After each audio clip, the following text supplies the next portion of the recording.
തേജസ്സേഴും നിൻമുഖവിൻ ഹൃദയത്തിനാനന്ദമേ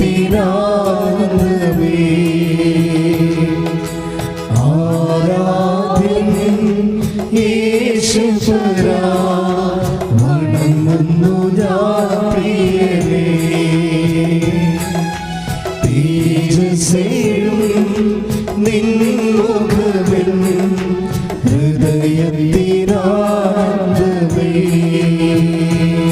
സ്തുതിക്കട്ടെ hallelujah hallelujah യേശുവേ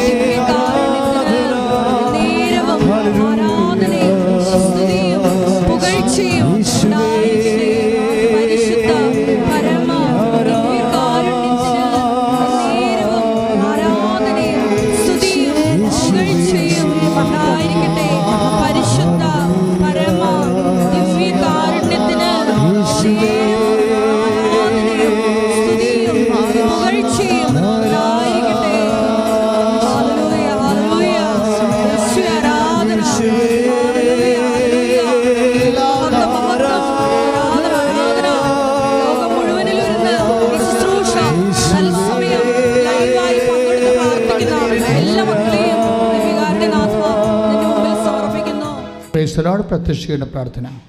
ആരാധന. ഹല്ലേലൂയ ഹല്ലേലൂയ ഹല്ലേലൂയ. സന്നിധിയിൽ പരിശുദ്ധ പരമ ദിവ്യകാരുണ്യ ഈശോയ്ക്ക് നേരവും ആരാധന പാടുക. സന്നിധിയിൽ വസിച്ചോട്ടെ പാദങ്ങൾ ചുംബിച്ചോട്ടെ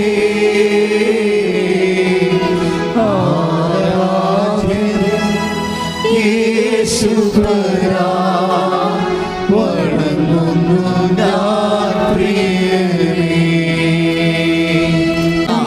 ഉടമ്പടിയിലൂടെ ആത്മീയ വിശുദ്ധിയും ദൈവശക്തിയും കർത്താവിന്റെ സാന്നിധ്യവും അറിയുവാനിടയാക്കണമെന്ന് പ്രാർത്ഥിക്കുന്ന യേശുവേ യേശുവേ ആരാധന.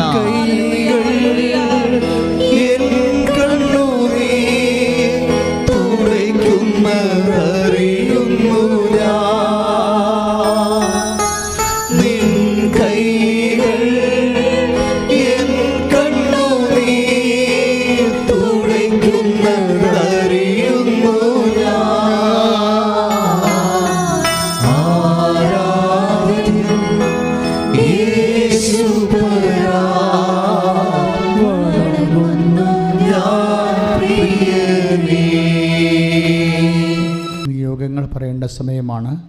ഉടമ്പടി എടുത്ത നിയോഗങ്ങൾ തന്നെയാണ് പറയേണ്ടത്. ഉടമ്പടി എടുക്കാൻ പോകുന്നവർ എന്തിനാണ് ഉടമ്പടി എടുക്കാൻ പോകുന്നത്, അങ്ങനെ 6 ആവശ്യങ്ങൾ വരെ ഇപ്പോൾ പ്രാർത്ഥന ആവശ്യമായിട്ട് പരിശുദ്ധമ്മ വഴി ഈശോയ്ക്ക് സമർപ്പിക്കാം. പരിശുദ്ധ പരമ ദിവ്യകാരുണ്യ ഈശോയ്ക്ക് ആരാധനയും സ്തുതിയും പുകഴ്ചയും ഉണ്ടായിരിക്കട്ടെ. മാധുര്യമാ നിൻമൊഴികൾ തണുപ്പിക്കും എൻ ഹൃദയം. മാധുര്യമാ നിൻമൊഴികൾ തണുപ്പിക്കും എൻ ഹൃദയം. ആരാധ്യൻ യേശുപരാ വണങ്ങുന്നു ഞാൻ പ്രിയനേ. മാധുര്യമാ നിൻമൊഴികൾ മാധുര്യമാ നിൻമൊഴികൾ തണുപ്പിക്കും എൻ ഹൃദയം. മാധുര്യമാ നിൻമൊഴികൾ തണുപ്പിക്കും എൻ ഹൃദയം. ആരാധ്യതോടെ യേശുപരാ വണങ്ങുന്നു ഞാൻ പ്രിയനേ.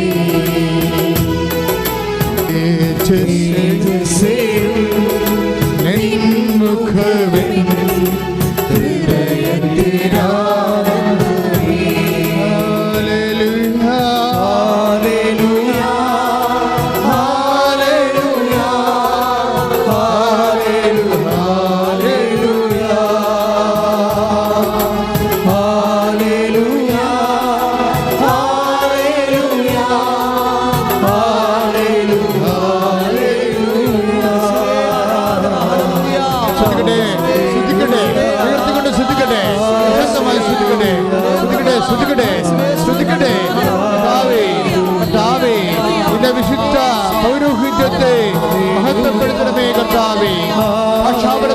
ശ്രദ്ധിക്കട്ടെ.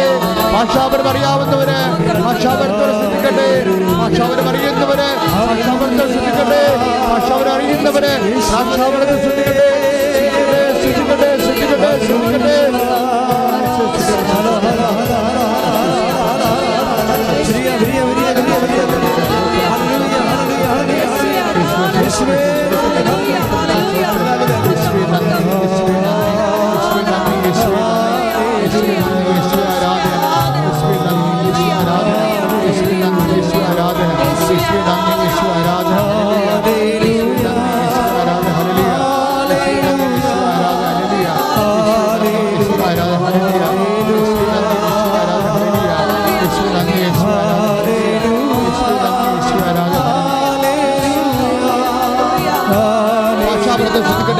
ഭാഷാവർത്തം ശ്രദ്ധിക്കട്ടെ. ഭാഷാവർത്തം ശ്രദ്ധിക്കട്ടെ. കർത്താവേ, മാരക രോഗങ്ങള് മാരക രോഗങ്ങള് മാരക രോഗങ്ങള് യേശുവിന്റെ നാമത്തില് യേശുവിന്റെ നാമത്തില് യേശുവിന്റെ നാമത്തില് മാറിപ്പോകട്ടെ പ്രാർത്ഥിക്കുന്നു. കർത്താവേ, രോഗങ്ങള് വിശുദ്ധമായ വർദ്ധനം വെക്കണമെന്ന് പ്രാർത്ഥിക്കുന്നു. രോഗികള് രോഗികളെ സ്പർശിക്കണമേ. അതിനെ അങ്ങ് സ്പർശിക്കണമേ. ഹൃദയത്തെ അങ്ങ് സ്പർശിക്കണമേ.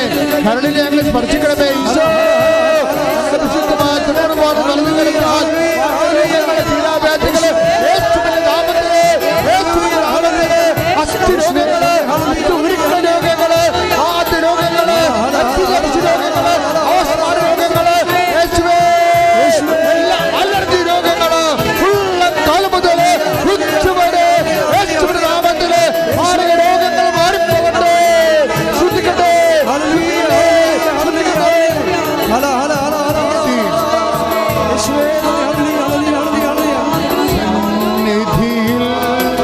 വസിച്ചോട്ടെ പാദങ്ങൾ ചുംബിച്ചോട്ടെ സന്നിധിയിൽ വസിച്ചോട്ടെ പാദങ്ങൾ ചുംബിച്ചോട്ടെ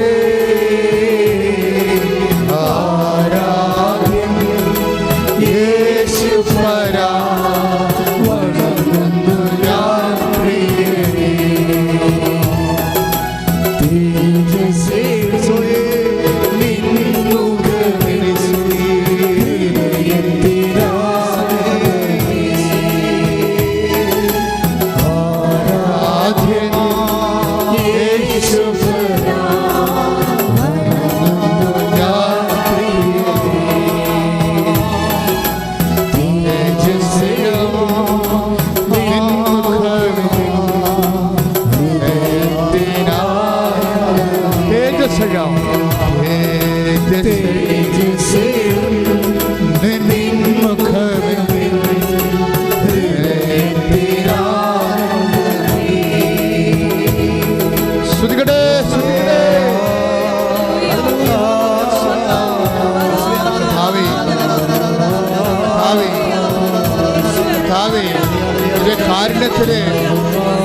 കാരുണ്യത്തിൽ എഴുന്നള്ളിയിരിക്കുന്ന കർത്താവേ, കാരുണ്യത്തിൽ എഴുന്നള്ളിയിരിക്കുന്ന കർത്താവേ, അങ്ങനെ മക്കളെ ഇപ്പോൾ സ്പർശിക്കണമെന്ന് പ്രാർത്ഥിക്കുന്നു. വിവിധ ദുരിതങ്ങള് വിവിധ ഭാരങ്ങള് പോകുന്നവരെ പ്രഭാഷണത്തിൽ ഇപ്പോൾ പ്രാർത്ഥിക്കുന്നവരെ ഓൺലൈനായിട്ട് കൂടുന്നവരെ വ്യത്യസ്തമായ രാജ്യങ്ങളില് സംസ്ഥാനങ്ങളില് ഓരോ ജില്ലകളില് ഇപ്പോഴും പ്രാർത്ഥന കൂടുന്നവരെ അവരെ കർത്താവ് സ്പർശിക്കട്ടെ എന്ന് പ്രാർത്ഥിക്കുന്നു. കർത്താവെ, സാമ്പത്തിക ബാധ്യതകളാല് വെറുതെ മുട്ടിയവര് ക്ഷേമെന്ന് അറിയാൻ പറയാത്തവരെ അവിടെ നീ സ്പർശിക്കണമേ. മക്കളെ സ്പർശിക്കണമേ. വഴി പിഴച്ച ജീവിതമുള്ള ജീവിത പങ്കാളികളെ നീ തിരികെ വിളിക്കണമേ. കേസ് അകപ്പെട്ടിരിക്കുന്നവരെ, വിവാഹമോചന കേസുള്ളവരെ എല്ലാം നീ ഏറ്റെടുക്കണമെന്ന് പ്രാർത്ഥിക്കുന്നു. കർത്താവേ, നിൽക്കാനുള്ളവരെ ജപ്തി നടപടി നേരിടുന്നവരെ ഒക്കെ നീ സ്പർശിക്കണമേ. അലർജി രോഗികളെ സ്പർശിക്കണമേ. മക്കളില്ലാത്തവരെ ഇപ്പോൾ സ്പർശിക്കണമേ. മക്കളില്ലാത്തവരെ ഇപ്പോൾ സ്പർശിക്കണമേ. പോലുള്ള പരീക്ഷകള്, കർത്താവേ, യോഗ്യതാ പരീക്ഷകള്, മത്സര പരീക്ഷകള് എല്ലാം അറ്റൻഡ് ചെയ്യാൻ പോകുന്നവരെ അവരെ അങ്ങ് ശക്തീകരിക്കണമെന്ന് പ്രാർത്ഥിക്കുന്നു. ഇന്റർവ്യൂ നടപടി നേടുന്നവരെ പലതരത്തിലുള്ള വിഷമതകള്, കർത്താവേ, വിദേശ ജോലിക്ക് വേണ്ടിയുള്ള പരിശ്രമങ്ങള്, അതിന്റെ തടസ്സങ്ങള്, വിസ തടസ്സങ്ങള്, പാസ്പോർട്ട് തടസ്സങ്ങള്, എംബസി തടസ്സങ്ങള്, എല്ലാം ഏറ്റെടുക്കണമെന്ന് പ്രാർത്ഥിക്കുന്നു. എല്ലാത്തിനേക്കാളും ഉപരിയായി കർത്താവേ, അങ്ങേ ഗ്രഹിക്കാൻ, അങ്ങേ വിഷയം സ്വീകരിക്കാൻ ഞങ്ങൾക്ക് ആന്തരികമായ മനസ്താപവും മനസ്സാന്തരവും നൽകണമേ. ദൈവത്തിന്റെ കരുണ ചൊരിയട്ടെ. ശ്രുതികട്ടെ, ശ്രുതികട്ടെ, ശ്രുതികട്ടെ, ഹല്ലേലൂയ, ശ്രുതികട്ടെ, ഹല്ലേലൂയ, ശ്രുതികട്ടെ, ശ്രുതികട്ടെ, ഭാഷാവരത്തോടെ, ഭാഷാവരത്തോടെ, ഭാഷാവരത്തോടെ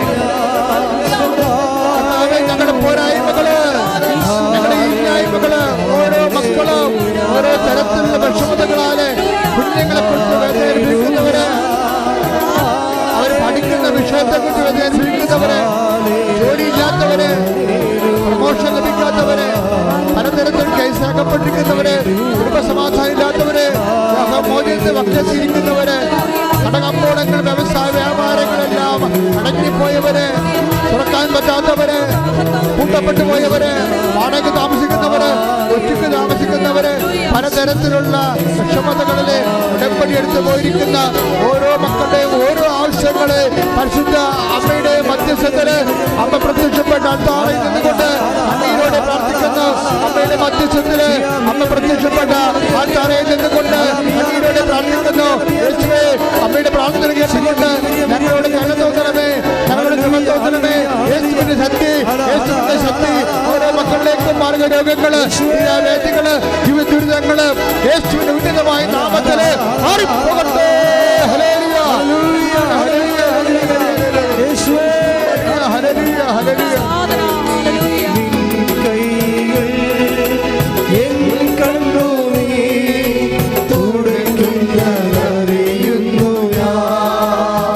ഒരുമിച്ച്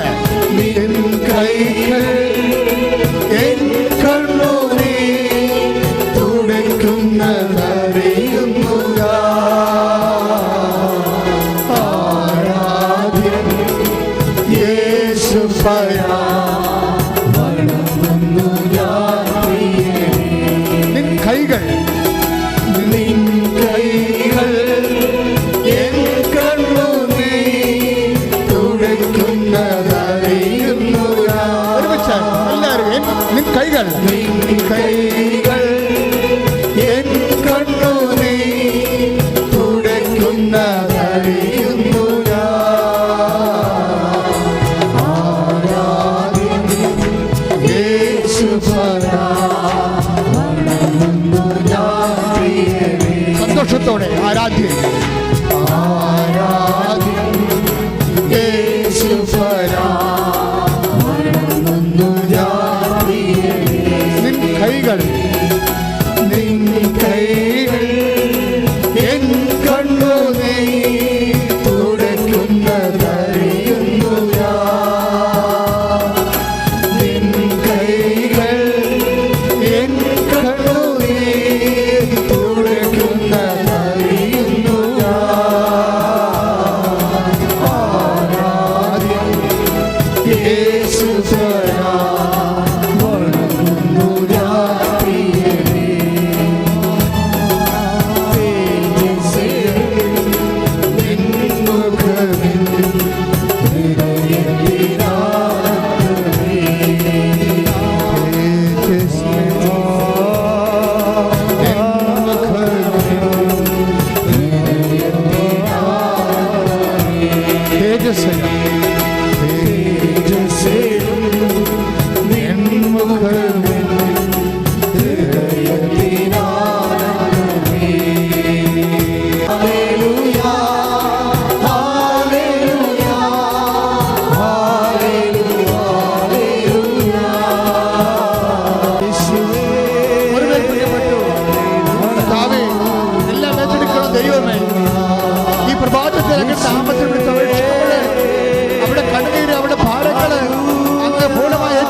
തലകുനിച്ച് കൈകൾ കൂപ്പി മൗനമായി കർത്താവിൻ്റെ സാന്നിധ്യം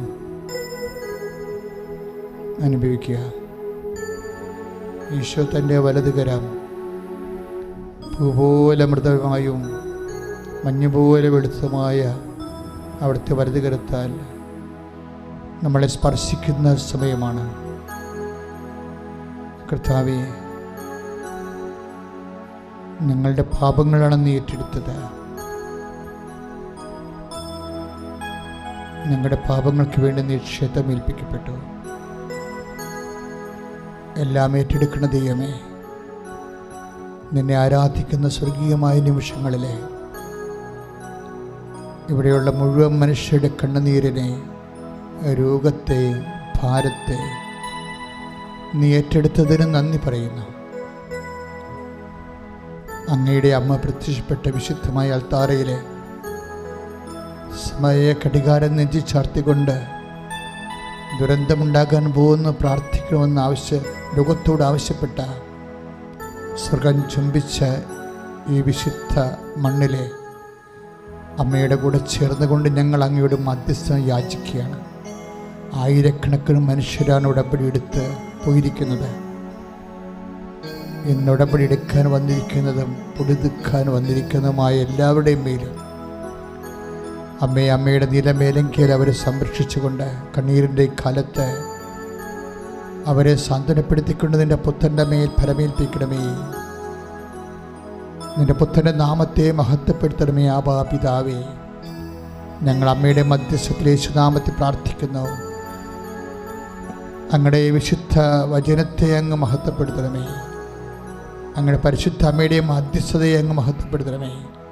ഞങ്ങളുടെ ഏകപുത്രനായ യേശുക്രിസ്തുവിന്റെ നാമത്തെ അങ്ങ് മഹത്വപ്പെടുത്തണമേ. ഞങ്ങളെല്ലാവരെയും സാക്ഷികളാക്കണമേ. ഞങ്ങളുടെ പ്രവർത്തനങ്ങളിൽ കർത്താവെ നീ ചേർന്ന് പ്രവർത്തിച്ചുകൊണ്ട് മർക്കോസിൻ്റെ 16:20 അനുസരിച്ചുകൊണ്ട് ഞങ്ങളോട് ചേർന്ന് പ്രവർത്തിച്ചുകൊണ്ട് ഞങ്ങളുടെ പ്രവർത്തനങ്ങളെ അങ്ങ് അടയാളങ്ങൾ കൊണ്ട് സ്ഥിരീകരിക്കണമേ. യേശുവേ സ്തോത്രം, യേശുവേ നന്ദി, യേശുവേ ആരാധന. ഹല്ലേലൂയ. Praise the Lord. എൻ്റെ പ്രിയപ്പെട്ടവരെ, പ്രാർത്ഥിക്കുക. കർത്താവേ, അങ്ങയുടെ ദാനവും വാഗ്ദാനവുമായ പരിശുദ്ധാത്മാവിനാൽ എൻ്റെ ഹൃദയത്തെ ജ്വലിപ്പിച്ചുകൊണ്ട് അങ്ങയുടെ വചനം സ്വീകരിക്കാനും അത് നിവൃത്തിയാക്കാനും സ്വർഗത്തിന്റെ സാക്ഷിയാകാനും എന്നെ ഉപകരണമാക്കണമേ. അപ്പോൾ നമ്മൾ ഉടമ്പടി എടുക്കുമ്പോഴും അത് ഹെവി ഡ്യൂട്ടി ആയിട്ടുള്ള കാര്യങ്ങളാണ് ഉടമ്പടിയിലൂടെ നടക്കുന്നത്. ഹെവി ഡ്യൂട്ടി എന്ന് വെച്ച് കഴിഞ്ഞാൽ പുറത്ത് നടക്കാൻ, സാധാരണഗതിയിൽ നടക്കാൻ ബുദ്ധിമുട്ടുള്ള കാര്യങ്ങളാണ് ഹെവി ഡ്യൂട്ടി എന്ന് പറയുന്നത്. അതാണ് ഉടമ്പടിയുടെ സ്പേസ് എന്ന് പറയുന്നത്. സാധാരണ കാര്യങ്ങളൊക്കെ നൊവേന അതുപോലെ മറ്റു തരത്തിലുള്ള ഒത്തിരി പ്രാർത്ഥനകളില്ലേ നമുക്ക്, അതുകൊണ്ട് നടക്കും. പക്ഷേ അതെല്ലാം ചൊല്ലണ പ്രാർത്ഥനകളാണ്, അല്ലേ? ചൊല്ലുന്ന പ്രാർത്ഥനകളാണ്. ഉടമ്പടി ചൊല്ലുന്ന പ്രാർത്ഥനയല്ല. പിന്നെന്ത് പ്രാർത്ഥനയാണ്? ചെയ്യുന്ന പ്രാർത്ഥനയാണ്. അതാണ് വിഷയം. അതുകൊണ്ടാണ് ഹെവി ഡ്യൂട്ടി ആകുന്നത്. കഴിഞ്ഞ ദിവസങ്ങളിലെ ഒരു ചേച്ചി സാക്ഷ്യം പറഞ്ഞു, വയനാട് നിന്ന്. അവരുടെ വിഷയം എന്ന് വെച്ച് കഴിഞ്ഞാൽ അവരുടെ 6 കൊല്ലമായിട്ട് ഇവരുടെ കുഞ്ഞ് മകൻ, അതിന് 6-7 വയസ്സുണ്ട്. ഈ മകൻ ഒരു പ്രത്യേക രോഗമാണ്. എന്താണ്? പെട്ടെന്ന് തെറിച്ച് പോയി വീഴും താഴെ. പെട്ടെന്ന് തെറിച്ച് പോകും. നിൽക്കണ നിപ്പിൽ ഇങ്ങനെ കറക്റ്റടിക്കണ പോലെ തെറിച്ച് പോയി വീണ് തലയൊക്കെ പൊട്ടിക്കഴിയുമ്പോൾ 3-4 സ്റ്റിച്ചൊക്കെ തലക്കുണ്ടാകും. തലകുത്തിയാണ് വീഴുന്നത്. ഇതൊരു പ്രത്യേക എപ്പിലെപ്സി തന്നെയാണ് സംഭവം. നമ്മൾ പറയുന്ന അപസ്മാരം തന്നെയാണ്. പക്ഷേ വേറൊരു സാധനം പറയുന്നത്, കറക്റ്റടിക്കുന്ന പോലെ തെറിച്ച് പോയിട്ട് ആളവിടെ തന്നെ വീണ് കഴിഞ്ഞാൽ പിന്നെ ബോധം ഉണ്ടാകത്തില്ല. പക്ഷേ തലയൊക്കെ പൊട്ടി ചോര ഒലിക്കും. അപ്പോൾ ഇത് ഇവർ ട്രീറ്റ്മെൻറ്റിലാണ്. അപ്പോൾ ഡോക്ടർ പറയണത് 6 കൊല്ലമായിട്ട് ട്രീറ്റ്മെൻറ്റിലാണ്. ന്യൂറോ സർജന്മാരുടെ വളരെ സ്പെഷ്യലൈസ്ഡ് ആയിട്ടുള്ള സർജന്മാരുടെ ട്രീറ്റ്മെൻറ്റിലാണ്. പക്ഷേ ആശുപത്രിയിൽ ഞാൻ പറയണില്ല, അത് ശരിയല്ലല്ലോ. പക്ഷെ അവർ പറയണത്, ഇവരോട് പറഞ്ഞത് ഇതാണ്, സഹോദരി ഇതിൻ്റെ അകത്തുള്ള വിഷയം ഇത്രയേ ഉള്ളൂ, ഇവൻ്റെ ഇ ജി ഒന്ന് ഓക്കെ ആണെങ്കിൽ നമുക്ക് ഇത് ഓപ്പറേഷൻ ചെയ്ത് പരിഹരിക്കാം, അല്ലെങ്കിൽ പരിഹരിക്കാൻ പറ്റത്തില്ല. ഈ കഴിഞ്ഞ 6 കൊല്ലത്തിനുള്ളിൽ 17 ടെസ്റ്റുകൾ നടത്തും. ഞാനിപ്പോൾ എന്താ എക്സ്പ്ലെയിൻ ചെയ്യാൻ നിങ്ങൾക്കറിയാവോ? ഉടമ്പടി ഹെവി ഡ്യൂട്ടി എടുക്കുന്ന പ്രാർത്ഥനയാണെന്ന് പറയാനാണ് ഞാൻ ഈ എക്സാമ്പിൾ പറയണത്. അതായത് ഈ 6 വർഷം കൊണ്ട് 17 ടെസ്റ്റ് ഇ ജി എടുക്കും ബ്രെയിൻ്റെ. ഇന്ന് വരെ ഒരു ടെസ്റ്റും ഓക്കെ ആയിട്ടില്ല. പക്ഷെ അങ്ങനെ വരുമ്പോൾ അവസാനം എന്താ വെച്ചാൽ ഒരു ഓപ്പറേഷൻ നിശ്ചയിക്കുക. അവസാനം ഒരു മാർഗ്ഗം, വേറെ ഒന്നും ഇല്ല, ഓപ്ഷൻ ഇല്ല. പക്ഷേ അതിൻ്റെ സെക്കൻഡ് ഓപ്ഷൻ വേറെ ഹോസ്പിറ്റലിൽ പോയി അതേ ഡോക്ടർമാരോട്, അത്തരം സ്പെഷ്യലൈസേഷൻ ഡോക്ടർമാരോട് ചോദിക്കുമ്പോൾ അവർ പറയും ഓപ്പറേഷൻ ഓക്കെ, പക്ഷേ കൊച്ചു തളർന്നു പോകാനും സാധ്യതയുണ്ട്. ഓപ്പറേഷൻ കഴിയും, ബ്രെയിനല്ലേ വെട്ടിപ്പോകുന്ന നോക്കണത്. അത് അപ്പോൾ ഓപ്പറേഷൻ ഓക്കെ, അതേ ഒരു മാർഗ്ഗമുള്ളൂ. പക്ഷേ അതൊരു ലാസ്റ്റ് ഓപ്ഷനാണ്. ചിലപ്പോൾ കാഷ്വാലിറ്റി ഉണ്ടാവും, ചിലപ്പോഴത് തളർന്നു പോകാനും സാധ്യതയുണ്ട്. അപ്പോൾ ഇവർ വിഷമവൃത്തത്തിലാകും. അപ്പോൾ എന്നാ ചെയ്യണമെന്ന് വെച്ച് കഴിഞ്ഞാൽ, ഇത് ഇങ്ങനെ ഇരിക്കുമ്പോൾ അവരുടെ കൂട്ടുകാരത്തി കൃപാസനത്തിൻ്റെ ഒരു മിറക്കിളിൻ്റെ ഒരു ലിങ്ക് ഇവർക്ക് ഷെയർ ചെയ്യും. അതാണ് ഷെയർ ചെയ്യുമ്പോൾ ഉണ്ടാകുന്ന ഗുണം. അതാണ് ഞാൻ നിങ്ങളോട് പറയത്തില്ലേ, ഈ ധ്യാനം കൂടിക്കൊണ്ടിരിക്കുമ്പോൾ തന്നെ പുറത്ത് ഓൺലൈനിൽ കൂടുന്നവർ ശ്രദ്ധിക്കുക, അല്ലെങ്കിൽ നിങ്ങൾ തന്നെ കൂടുമ്പോൾ അതപ്പം തന്നെ പ്രാർത്ഥിച്ച് ഷെയർ ചെയ്യണം. ആരുമൊക്കെ ചിലപ്പോൾ നിങ്ങളെക്കൊണ്ട് ദൈവം ഉദ്ദേശിക്കുന്നത് അതായിരിക്കും. കാര്യം നിങ്ങളുടെ കാര്യം ദൈവം ഏറ്റെടുക്കുമ്പോഴാണല്ലോ നിങ്ങളെ ഇങ്ങോട്ട് വിളിക്കണത്. അല്ലെങ്കിൽ വിളിക്കത്തില്ലല്ലോ, വിളിച്ച് കളിയാക്കി വിടുമോ ദൈവം? അല്ലെങ്കിൽ അത് അത്രയും ചിന്തിച്ചാൽ മതി. നിങ്ങളെ ഈ മണ്ണിലെ അമ്മ പ്രത്യക്ഷപ്പെട്ട് 10,000 സാക്ഷ്യം പറഞ്ഞിട്ടുള്ള, കുറഞ്ഞ കാലം കൊണ്ട് സാക്ഷ്യം പറഞ്ഞിട്ടുള്ള ഈ മണ്ണിലേക്ക് ദൈവം നിങ്ങളെ വിളിച്ചുവെന്ന് കേൾക്കുമ്പോൾ തന്നെ ഓർക്കുക, നിങ്ങളുടെ കാര്യത്തിൽ ദൈവം ഒരു തീരുമാനം എടുത്തു കഴിഞ്ഞു. നിങ്ങൾ പറയരുത് ഞങ്ങളെ ഇങ്ങനെ വിളിച്ചുകൊണ്ട് വന്നതാണ്, ആൻറ്റി വിളിച്ചിട്ട് വന്നതാണ്, അല്ലെങ്കിൽ അയൽവാസി വിളിച്ചിട്ട് വന്നതാണെന്നല്ല. അങ്ങനെ ഒന്നുമില്ല. അവരൊക്കെ നിമിത്തങ്ങളാണ്. ദൈവമാണ് നിങ്ങളെ വിളിച്ചിരിക്കുന്നത്. നിങ്ങൾ ദൈവം വിളിച്ചിട്ടുണ്ടെങ്കിൽ ഇപ്പം തന്നെ ഉറപ്പാക്കാം ഈ വിഷയത്തിൽ തീരുമാനമായെന്ന്. നിങ്ങൾ ചെയ്യാൻ പോകുന്ന എല്ലാ വിഷയത്തിൻ്റെ മേലും തീരുമാനം എടുത്തു കഴിഞ്ഞു. നിങ്ങൾക്ക് ഇന്നല്ലെങ്കിൽ നാളെ വന്ന് സാക്ഷ്യം പറയാൻ ദൈവം അനുവദിക്കും. പക്ഷേ അതല്ല, ദൈവം നിങ്ങളുടെ ജോലി ചെയ്യും. അപ്പം നമ്മളെന്താ ചെയ്യേണ്ടത്? നമ്മുടെ മുമ്പിൽ ഇനി അവശേഷിക്കുന്നത് എന്താണ്? ദൈവത്തിൻ്റെ ജോലിയാണ്. അത് നമ്മൾ ചെയ്യണം. അപ്പോൾ ഇവരെങ്ങനെ ചെയ്തിരിക്കണത്? ഇവർ ഒരു ലിങ്ക് ഷെയർ ചെയ്ത് ഇവിടെ ഒന്ന് പോയി നോക്കുക. മാതാവ് പ്രത്യക്ഷപ്പെട്ട സ്ഥലമാണ്. കുറേ ആൾക്കാരൊക്കെ ഒത്തിരി പേര് സൗഖ്യപ്പെടുന്നുണ്ട്. നിങ്ങളൊന്ന് ജസ്റ്റ് ഒന്ന് പോയി നോക്കാൻ പറഞ്ഞു. അപ്പോൾ അവർ കഴിഞ്ഞ ആഴ്ച ഈ കുട്ടിയെയും കൊണ്ട് ഇവിടെ വന്ന്, ഓപ്പറേഷൻ നിശ്ചയിച്ച കൊച്ചിനെയും കൊണ്ട് ഇവിടെ വന്നു. ഞാനൊന്നും ഓർക്കണം കൂടിയില്ല എന്തുമാത്രം ആൾക്കാർ ഇതുവരെ വരണതാണ് എല്ലാ ദിവസവും. അപ്പോൾ അവർ ഇവിടെ വന്ന് ഈ എമർജൻസി കേസെല്ലാം അന്ന് തന്നെ എടുക്കും, മാറ്റി വെക്കത്തില്ല. പണ്ടത്തെ പോലെയല്ല. എമർജൻസി കേസ് അപ്പം തന്നെ, മുന്നിൽ സമയമില്ലാത്ത എല്ലാ കേസും അച്ഛൻ എടുക്കും. ഒരു 1600 കേസ് ഞാൻ ഈ മാസം എടുത്തിട്ടുണ്ട്. ഏപ്രിൽ മാസം 1600 പേരെ നേരിട്ട് കണ്ടു കഴിഞ്ഞു ഓൾറെഡി. അപ്പോൾ നിങ്ങൾ ആരും വിചാരിക്കരുത് ഒരു എമർജൻസി വന്നാൽ തീർച്ചയായിട്ടും അന്ന് തന്നെ കാണും. എമർജൻസി ആയിരിക്കണം, അതിൻ്റെ രേഖ ഉണ്ടാകണം, അത്രേ ഉള്ളൂ കാര്യം. അപ്പോൾ ഇവർ ധ്യാനം കൂടിയതിന് ശേഷം അന്ന് തന്നെ കണ്ടു. ഞാനെന്താ ചെയ്തത്? ഞാൻ സിമ്പിളായിട്ടൊരു കാര്യം ചെയ്തുള്ളൂ. അവിടെ ഉടമ്പടി കഴിഞ്ഞപ്പോൾ ഞാൻ കർത്താവിൻ്റെ കുരിശുരൂപത്തിൽ പോയി, അവരത് ആ സാക്ഷ്യത്തിൽ പറയുന്നുണ്ട്, ഞാൻ കർത്താവിൻ്റെ കുരിശുരൂപത്തിൽ പോയി കെട്ടിഞ്ഞാന്ന് കിടന്ന്. അത്രയേ ഉള്ളൂ ഞാൻ ചെയ്തത്. അല്ല ഇതിൻ്റെ വേറെ അഭ്യാസങ്ങളൊന്നുമില്ല. യേശു കർത്താവാണെന്ന് അധരം കൊണ്ട് ഏറ്റു പറയണം. ദൈവം അവനെ മരിച്ചവെന്ന് ഉയർപ്പിച്ചെന്ന് ഹൃദയത്തിൽ വിശ്വസിക്കണം. പിന്നെ അതാണ് റോമ 10:9. ഞാൻ ആ കെട്ടിഞ്ഞാഴ്ന്ന് കിടക്കുമ്പോൾ എൻ്റെ മനസ്സിൽ പറയുന്ന പ്രാർത്ഥനയുണ്ട്. അല്ല ഇതൊന്നും ആചാരമല്ല. എല്ലാ ആചാരങ്ങളെ അർത്ഥമാക്കുന്നത് അതിൻ്റെ അകത്തുള്ള ഫെയ്ത്ത് പ്രഡിക്ഷൻസ്, ഫെയ്ത്ത് പ്രൊക്ലമേഷൻസാണ്. നിങ്ങളിപ്പോൾ ഒരു ഉപ്പ് കൊണ്ടുപോയി ഞങ്ങൾ വെഞ്ചരിച്ച് തരുന്ന ഉപ്പ്, ഞങ്ങൾ ആ ഒരു ഫോർമുലയാണ് അത് വെഞ്ചരിക്കണത്. അല്ല പള്ളികളിൽ പായസവും വെള്ളമൊക്കെ വെഞ്ചരിക്കണ പോലെ അല്ല. ഞങ്ങൾ വെഞ്ചരിക്കുമ്പോൾ പരിശുദ്ധ കുർബാന ചൊല്ലി അതിന് ശേഷം 12 പ്രാർത്ഥനകൾ ചൊല്ലിയാണ് നേർച്ച വസ്തു വെഞ്ചരിക്കണത്. എന്താണ്? ഒരു മനുഷ്യന് ബന്ധിച്ചിട്ടിരിക്കുന്ന യേശുവിൽ നിന്ന് അകറ്റിക്കളയുന്ന, ഞങ്ങൾ രോഗമാണെന്നോ അല്ലെങ്കിൽ പിശാച് ബാധയാണെന്നോ സാമ്പത്തികമായ കടമാണെന്നോ അങ്ങനെയല്ല വിഷയങ്ങളെ എടുക്കുന്നത്. ഞങ്ങൾ എടുക്കുന്നത് യേശുവിൽ നിന്നൊരു വ്യക്തിയെ അകറ്റിക്കളയുന്ന നെഗറ്റീവ് പവേഴ്സ്, പ്രതിലോമ ശക്തികൾ. അതെന്തുവാകാം? ആ മേഖലകളിൽ യേശുവിനെ കിട്ടാനുള്ള സാധ്യതയുണ്ട്. നമ്മളെന്താ ചെയ്യേണ്ടത്? നമ്മുടെ വിശ്വാസം ഇൻവെസ്റ്റ് ചെയ്യണം, അത്രയേ ഉള്ളൂ. എന്താണ് നമ്മുടെ വിശ്വാസം? നമ്മുടെ വിശ്വാസം എന്താണ്? യേശു, റോമ 10:9 വിശ്വാസം. എന്താണ്? യേശു കർത്താവാണ്. ഒന്ന് പറഞ്ഞേ, യേശു കർത്താവാണ്. ദൈവം അവനെ മരിച്ചവരിൽ നിന്ന് ഉയർപ്പിച്ചു. എന്നിട്ട് നിങ്ങൾ പറയേണ്ട ഒരു കാര്യം കൂടി ഉണ്ട്. എന്താണ്? ഇതിന് ഞങ്ങളെ സാക്ഷികളാക്കണമേ. അതാണ് വിഷയം. ഈ നമ്മൾ റോമ 10:9 കാണുന്ന ആ വചനമാണ് ഇതിൻ്റെ ആണി എന്ന് പറയണത്. പക്ഷേ ഇത് വർക്കൗട്ട് ചെയ്യണത്, ആക്ടിവേറ്റ് ചെയ്യുന്നത് നമ്മൾ അത് ആ വചനം ആക്ടിവേറ്റ് ചെയ്യണത് എപ്പോഴാണ്?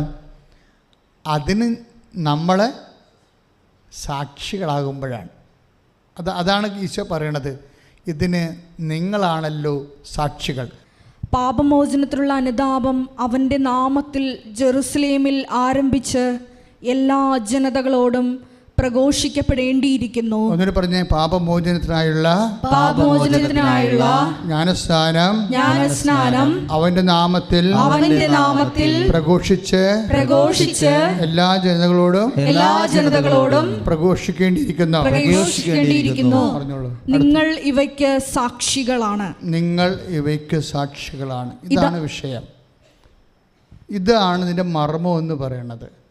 പാപമോചനത്തിനായി യേശുവിൻ്റെ നാമമാണ് നൽകപ്പെട്ടിരിക്കുന്നത്. ഈ യേശുവിൻ്റെ നാമത്തിൽ അവൻ്റെ പുനരുത്ഥാനം, അവൻ്റെ പാപത്തിന് പരിഹാരം ചെയ്തുകൊണ്ട് അവൻ കുരിശിൽ മരിച്ചു. ദൈവം അവൻ്റെ പരിഹാരക്രിയയെ അംഗീകരിച്ചുകൊണ്ട്, ആ പരിഹാരം അംഗീകരിച്ചുകൊണ്ട് അവൻ ഉയർത്തെഴുന്നേൽപ്പിച്ചു. ആ ഉയർപ്പിൽ ഞാൻ വിശ്വസിക്കുന്നു. ആ ഉയർപ്പിൽ നമ്മൾ വിശ്വസിക്കുമ്പോൾ ആ ഉയർപ്പ് നമുക്ക് അവകാശവും ഓഹരിയുമാകുന്നു. അങ്ങനെയാണ് നമ്മൾ നിത്യമായിട്ട് ജീവിക്കുന്നത്. അതൊന്നിന് വായിച്ചുള്ള ലൂക്കാസ് വിശേഷം. പാപമോചനത്തിനുള്ള അനുതാപം അവൻ്റെ നാമത്തിൽ ജെറുസലേമിൽ ആരംഭിച്ച് എല്ലാ ജനതകളോടും പ്രഘോഷിക്കപ്പെടേണ്ടിയിരിക്കുന്നു. നിങ്ങൾ ഇവയ്ക്ക് സാക്ഷികളാണ്. ഇതുകൊണ്ട് ഈ സാക്ഷ്യമാണ് പ്രധാനം, ഇതിന് മർമ്മം. അതായത് നമ്മൾ ഗൺ പോയിന്റിൽ നടത്തേണ്ട ഒരു വിഷയം, അതായത് മർമ്മം അറിയാതെ നമ്മൾ അഭ്യാസം കാണിച്ചൊരു കാര്യമില്ല. എല്ലാ വിശ്വാസത്തിനും അതിൻ്റെ മർമ്മങ്ങളുണ്ട്. ഒരു മർമ്മം ഇതാണ്, എന്ന് വെച്ച് കഴിഞ്ഞാൽ എന്താണ്? യേശു കർത്താവാണ്. ഒന്ന് പറഞ്ഞേ, യേശു കർത്താവാണ്. റോമ 10:9 യേശു കർത്താവാണ്. ദൈവം അവനെ മരിച്ചവരിൽ നിന്ന് ഉയർപ്പിച്ചു. അതുകൊണ്ട് തന്നെ അവന്റെ നാമത്തിൽ പാപമോചനം ലഭിക്കുന്നു. പാപമോചനം അവന്റെ നാമത്തിൽ ലഭിക്കുന്നു. പിന്നെ എന്താ അതിൻ്റെ അത് കൂടെ വരുന്നത്? ഇവയ്ക്ക് പുനരുത്ഥാനത്തിന് ഇവയ്ക്ക് നിങ്ങളാണല്ലോ സാക്ഷികൾ. അപ്പം നമ്മളെന്താ പ്രാർത്ഥിക്കേണ്ടത്? യേശു കർത്താവാണെന്നുള്ളതിന് എന്നെ സാക്ഷിയാക്കണമേ. എന്നിട്ട് കൈ നെഞ്ചത്ത് വെച്ച് പ്രാർത്ഥിച്ച്, യേശു കർത്താവാണെന്നുള്ളതിന് എന്നെ സാക്ഷിയാക്കണമേ. ദൈവം അവനെ മരിച്ചവരിൽ നിന്ന് ഉയർപ്പിച്ചു എന്നുള്ളതിന് എന്നെ സാക്ഷിയാക്കണമേ. അപ്പം എന്നെ സാക്ഷിയാക്കണമേ എന്ന് വെച്ച് കഴിഞ്ഞാൽ എൻ്റെ അർത്ഥം എന്താണ്? ഞാൻ കണ്ടതാണ്, ഞാൻ കേട്ടതാണ്, ഞാൻ അനുഭവിച്ചതാണ് എന്ന് പറയാൻ ഞങ്ങൾക്കൊരനുഭവം തന്നെ. നമ്മൾ ദൈവത്തോട് ചോദിക്കണത് എന്താണ്? ഞങ്ങളെ അനുഗ്രഹിക്കണമേ, അല്ലേ? ലുത്തീനിയായിൽ എന്താണ് നമ്മൾ പറയണത്? ഞങ്ങളെ മിശിഹായെ ഞങ്ങളെ അനുഗ്രഹിക്കണമേ, പരിശുദ്ധാത്മാവെ ഞങ്ങളെ അനുഗ്രഹിക്കണമേ. ഇങ്ങനെ അനുഗ്രഹിക്കണമെന്നുണ്ടെങ്കിൽ വെറുതെ ഇങ്ങനെ ഒരു ജന്മം മുഴുവൻ അനുഗ്രഹിക്കണമെന്ന് പറഞ്ഞിരുന്നു കഴിഞ്ഞാൽ ഒരു പണി നടക്കത്തില്ല. ഇതിൻ്റെ വർക്ക് അതെങ്ങനെ അനുഗ്രഹിക്കണമെന്ന് അറിയണം. എന്തിനനുഗ്രഹിക്കണം, എങ്ങനെ അനുഗ്രഹിക്കണം, അതിൻ്റെ മെക്കാനിസം എന്താണെന്ന് അറിയാതെ അറിയേണ്ടത് കാര്യങ്ങൾ ചെയ്യാതെ അനുഗ്രഹിക്കണമേ അനുഗ്രഹിക്കണമേ, ഈശോ കറണ്ട് വന്നില്ലല്ലോ, എപ്പോൾ വരുമോ, KCBക്കാർ സമരമാണോ എന്നൊക്കെ പറഞ്ഞപ്പോൾ ഏതും പിറക്കും പിച്ചിമ്പയും പറഞ്ഞിരിക്കുന്നവർക്ക് പറയേണ്ടത് 2 ചെമ്പരത്തി പൂട് വെച്ചുകൊണ്ടിരുന്നാൽ മതി, വേറെ കാര്യങ്ങളൊന്നുമില്ല. പക്ഷേ ഇതിൻ്റെ പ്രശ്നം എന്ന് പറയണത് നിങ്ങളെ അനുഗ്രഹിക്കണമെന്ന് ചോദിക്കുമ്പോൾ, നിങ്ങൾക്കറിയാമല്ലോ അനുഗ്രഹത്തിൻ്റെയൊക്കെ പ്രത്യേകത എന്താണ്. പ്രഭാഷകനിലൊക്കെ നമ്മൾ വായിക്കുന്നില്ലേ, പ്രഭാഷകൻ എന്താ അപ്പോൾ 33:17 പ്രഭാഷകൻ 33:17 എന്താ പറയണത്? കർത്താവ് എന്നെ അനുഗ്രഹിച്ചു. ഞാൻ കുറേ ബാക്കിലായിരുന്നു, കർത്താവ് എന്നെ അനുഗ്രഹിച്ചു, അതുകൊണ്ട് എന്ത് പറ്റി, ഞാൻ മുമ്പിലെത്തിയെന്ന്. Praise the Lord. അതിൻ്റെ ഈ സാക്ഷ്യം മുഴുവൻ പറയണത് കർത്താവിൻ്റെ വചനം അതല്ലേ. ഞാൻ കുറേ ബാക്കിലായിരുന്നു, എൻ്റെ റാങ്കിൽ ഞാൻ ബാക്കിലായിരുന്നു, എൻ്റെ മൊഡ്യൂൾസിൻ്റെ അകത്ത് ഞാൻ ബാക്കിലായിരുന്നു, എനിക്ക് സ്പീക്കിംഗ് കിട്ടിയില്ല, സ്പീക്കിംഗ് എനിക്ക് പറഞ്ഞിട്ട് ഒക്കണില്ല, എനിക്ക് ഭയങ്കര വിറയലാണ് പറയുമ്പോൾ, എനിക്ക് റീഡിങ് ശരിയാകുന്നില്ല, പറയുമ്പോൾ തപ്പിപ്പോകുന്നു, ഞാൻ ബാക്കിലാണ്. അനുഗ്രഹം നമ്മളെ മുമ്പിലാക്കും. ഒന്ന് പറഞ്ഞേ, അനുഗ്രഹം നമ്മളെ മുൻപിലാക്കും. അതാ സംഭവം. അപ്പം നീ പുറകിൽ കിടക്കുന്ന ആളാണെന്ന് വിചാരിച്ചോ, പഠിച്ചിട്ട് മനസ്സിലാവണില്ല, പരീക്ഷ വരുമ്പോൾ പെർപ്ലക്സ് ആകുന്ന പല കാര്യങ്ങൾ കൊണ്ട് സാമ്പത്തികമായിട്ട് നീ പുറകിലാണ് എന്ന് വിചാരിച്ചോ. അപ്പോഴേ ഏത് വിഷയമായാലും, ഇപ്പോൾ ഈ ചേച്ചിയുടെ വിഷയം എന്താണ്, അവർ ഉടമ്പടി എടുത്തു, പക്ഷേ വൈദ്യശാസ്ത്രം പറയണത് എന്താണ്, ഒരു ഓപ്പറേഷൻ ഉണ്ട് ഇതിന്, പക്ഷെ അത് EG ഓക്കെ ആകണം. പക്ഷേ EG ഓക്കെ ആയാൽ പിന്നെ ഓപ്പറേഷൻ്റെ ആവശ്യം പോലും ഉണ്ടാകത്തില്ല, ഇവൻ പിന്നെ ഒരിക്കലും വീഴത്തില്ലെന്ന് പറയും. പക്ഷേ EG ഓക്കെ ആകണില്ല. അപ്പം അത് കൊണ്ട് എന്ത് ചെയ്യും അവർ ഒരു ഷെയർ ഒരു ആ സമയത്ത് അവരുടെ കൂട്ടുകാരത്തി കൃപാസനത്തിൻ്റെ ഒരു ലിങ്ക് അയച്ചു കൊടുക്കും. അപ്പോൾ അവരത് ലിങ്ക് കണ്ടപ്പോൾ കുറേ സാക്ഷ്യങ്ങൾ, കാര്യം കോവിഡിൻ്റെ സമയം 500 ദിവസം അടച്ചിട്ട കാലത്ത് പോലും 1000 സാക്ഷ്യം നമ്മൾ അപ്പ് ചെയ്തിട്ടുണ്ട്. ചിന്തിച്ച് നിങ്ങൾ, ഒരു ശുശ്രൂഷ ഇവിടെ ഇല്ല, സ്റ്റാഫ് എല്ലാ ദിവസവും ഉണ്ടാവുമായിരുന്നു. ഞങ്ങൾക്ക് സ്റ്റാഫിന് ശുശ്രൂഷകളുള്ള കാരണം, ഓൺലൈൻ ശുശ്രൂഷ ഒത്തിരി ഉള്ള കാരണം എല്ലാ ദിവസവും സാക്ഷ്യമുണ്ട്. 65 ലക്ഷത്തോളം രൂപ ആ 2 കൊല്ലം ചിലവായിട്ടുണ്ട്. പക്ഷേ എങ്കിൽ ഞാൻ കർത്താവിൻ്റെ ജോലി മുടങ്ങിയിട്ടില്ല, കർത്താവിൻ്റെ ശുശ്രൂഷ മുടങ്ങിയിട്ടില്ല. സ്വസ്ത്ര കാഴ്ചയെടുക്കാനില്ലല്ലോ, അതുകൊണ്ട് കടമായി പോകുമല്ലോ എന്ന് വിചാരിച്ചിട്ട് പേടിച്ചിട്ട് കർത്താവിൻ്റെ വേല ചെയ്യാതിരുന്നിട്ടില്ല. അത് കാരണം എന്ത് ചെയ്ത്, കർത്താവ് ഓൺലൈനായിട്ട് ഇൻ്റർനാഷണൽ എല്ലാവരും അനുഗ്രഹിച്ചവരെല്ലാവരും നമുക്ക് സാക്ഷ്യം അയച്ചു തന്നു ഓൺലൈനിൽ. അതായത് നമ്മളെപ്പോഴും ദൈവത്തെ പരീക്ഷിക്കരുത്, ദൈവം നമ്മളെ പരീക്ഷിക്കട്ടെ, നമ്മൾ ദൈവത്തെ പരീക്ഷിക്കരുത്. You got the point. ആൾക്കാർക്ക് എപ്പോഴും പിന്നിൽ പോകാനൊരു കാരണം അതാണ്. ദൈവത്തെ നമ്മളെ പരീക്ഷിക്കാം, പക്ഷെ ദൈവം നമ്മളെ പരീക്ഷിച്ചാൽ തീർച്ചയായിട്ടും ദൈവം നമ്മളെ ഉയർത്തും. നമ്മളെ ദൈവം പരീക്ഷിക്കണത് എന്തിനാണ്? ദൈവം നമ്മളെ ഉയർത്താൻ വേണ്ടിയാണ്. അത് അറിയണമെങ്കിലേ നമ്മുടെ ജൂഡിറ്റിൻ്റെ ലേഖനമില്ലേ, ജൂഡിറ്റിൻ്റെ പുസ്തകത്തിലെ 8-ാം അധ്യായം 27-ാമത്തെ വാക്യം, അവരുടെ ഹൃദയങ്ങളെ പരീക്ഷിച്ചതുപോലെ അവിടുന്ന് നമ്മെ അഗ്നിയിൽ പരീക്ഷിക്കുകയോ നമ്മോട് പ്രതികാരം ചെയ്യുകയോ ചെയ്തില്ല. തന്നോട് അടുപ്പമുള്ളവരെ അവിടുന്ന് പ്രഹരിക്കുന്നത് ശാസന എന്ന നിലയിലാണ്. അതാണ് വിഷയം. That's my point. ഇപ്പം നമുക്ക് ദൈവമായിട്ടൊരു അടുപ്പമുണ്ടെന്ന് വിചാരിച്ചോ, ദൈവത്തിൻ്റെ അടുപ്പെങ്കിലും നമുക്ക് ചില കഷ്ടപ്പാടൊക്കെ വരുന്നു. അതെന്ന് പറയണത് എന്താ വെച്ചാൽ അത് നമ്മളെ പ്രൊമോട്ട് ചെയ്യാൻ വേണ്ടിയാണ്. അത് അല്ലാതെ നമ്മളെ നശിപ്പിച്ച് കളയാൻ വേണ്ടിയല്ല. അത് നിങ്ങളത് കൃത്യമായിട്ട് മനസ്സിലാക്കണം. അതായത് നീ വിശ്വാസിയായിരിക്കുമ്പോഴും കർത്താവിൻ്റെ കൂടെ ജീവിക്കുമ്പോഴും എന്തെങ്കിലുമൊക്കെ ഒരു പരീക്ഷണം വരുന്നതിൻ്റെ ഉദ്ദേശം നമ്മളെ ഉയർത്താൻ വേണ്ടിയാണ്, കറക്ഷന് വേണ്ടി. അത് കറക്ഷൻ തന്നെ നമ്മളെ ഉയർത്താൻ വേണ്ടിയാണ്. ഇത് ദൈവം എന്നും ഉപയോഗിക്കുന്ന ഒരു രീതിയാണ്. നമ്മൾ ഹെബ്രായറിൻ്റെ 12:6 വായിക്കുമ്പോഴല്ലേ, ഹെബ്രായർ 12:6 ശ്രുതികട്ടെ ഹല്ലേലൂയ, യേശുവേ സ്തോത്രം, ഹല്ലേലൂയ, ഹല്ലേലൂയ. സ്നേഹിക്കുന്നവന് കർത്താവ് ശിക്ഷണം നൽകുന്നു, താൻ സ്നേഹിക്കുന്നവന് കർത്താവ് ശിക്ഷണം നൽകുന്നു, മക്കളായി സ്വീകരിക്കുന്നവരെ നിങ്ങളായിട്ട് പറഞ്ഞേ, മക്കളായി സ്വീകരിക്കുന്നവരെ പ്രഹരിക്കുകയും ചെയ്യുന്നു. അപ്പം മക്കളെ ശാസിക്കുന്നതിൻ്റെ ഉദ്ദേശം മക്കളെ വളർത്തുകയാണ്, അല്ലാതെ തളർത്തുകയല്ല. അതുകൊണ്ട് നിങ്ങൾക്ക് എന്തെങ്കിലും ഒരു ഇടറുണ്ടാകുമ്പോൾ കർത്താവ് എന്നെ വളർത്താൻ പോകുന്നു എന്നുള്ള ബോധം ഉണ്ടാകും നമുക്ക്. മനസ്സിലായില്ലേ? എന്തെങ്കിലും ഇടറുണ്ടാകുമ്പോൾ കർത്താവ് നമ്മളെ വളർത്താൻ പോകുന്നു എന്നുള്ള ഞാൻ ഇടയ്ക്ക് നിങ്ങളോട് പറയാറുണ്ട്. അതായത് നമ്മൾ കർത്താവിനോട് അടുത്ത് ജീവിക്കുമ്പോഴും ചിലപ്പോൾ ഇതുപോലുള്ള ശോധനകൾ വരാൻ സാധ്യതയുണ്ട്. അതിൻ്റെ ശേഷം പ്രൊമോഷൻ വരുമ്പോൾ അങ്ങനെ വരണത്. നമുക്ക് കർത്താവ് നമ്മളെ ലിഫ്റ്റ് ചെയ്യാൻ നേരത്താണ് ഇതുപോലെ. അപ്പോൾ നമ്മൾ എന്ത് ചെയ്യണം? നമ്മൾ വിശ്വാസത്തിൽ ഉറച്ചു നിന്നിട്ട് വിശ്വസ്തയോടെ കർത്താവ് അത് ദൈവമായിട്ട് ജീവിക്കേണ്ട കുറേ രീതികളുണ്ട്. അതറിയാൻ പാടില്ല എന്നുണ്ടെങ്കിൽ അപ്പം തന്നെ നിങ്ങളെ പ്രാർത്ഥനയെ മുടക്കി പലതരത്തിലുള്ള വിഷമതകളിലേക്ക് ചെന്ന് കൂപ്പുകുത്തും. അങ്ങനെ ചെയ്യരുത്. വചനം കേൾക്കുന്നതിൻ്റെ ഉദ്ദേശം എന്താണ്? നമ്മൾ സ്ട്രോങ് ആയിട്ട് നിൽക്കാൻ വേണ്ടിയാണ്. വചനം കേൾക്കുന്നത് എന്തിനാണ്? സ്ട്രോങ് ആയിട്ട് നിൽക്കാൻ വേണ്ടിയാണ്. ഇപ്പോഴേ എന്നാ പറ്റിയിരിക്കണത്? ഇവർ ആ എപ്പിലെപ്സിയുള്ള അപസ്മാരം ബാധിച്ച കുഞ്ഞിനെ കൊണ്ടുവന്ന് ഇവിടെ വന്ന് ഉടമ്പടി ചെയ്തു. അതിനുശേഷം അച്ഛനെ വന്ന് കണ്ടു. ഞാൻ ഈശോയുടെ കാലിൽ വീണ് കുഞ്ഞിന് വേണ്ടി മധ്യസ്ഥം വഹിച്ചു. അതിനുശേഷം കുഞ്ഞിൻ്റെ തലയിൽ കൊണ്ട് കൈവച്ചു. പിന്നീട് ഇവർ ബാംഗ്ലൂർ അവർ ഹോസ്പിറ്റലിൽ ടെസ്റ്റ് ചെയ്യുമ്പോൾ ഈ വിഷയത്തിന് ഉടമ്പടിയോടുകൂടി EG നോർമലാവും. അപ്പോൾ ഡോക്ടർ പറയണത് ഇനി ഓപ്പറേഷൻ പോലും വേണ്ട, കുഞ്ഞാവൻ വീഴത്തില്ലെന്നാണ് പറയണത്. ഇത്രയും സ്പീഡാണ്. കൈയിടിച്ച് കർത്താൻ ശ്രദ്ധിക്കട്ടെ.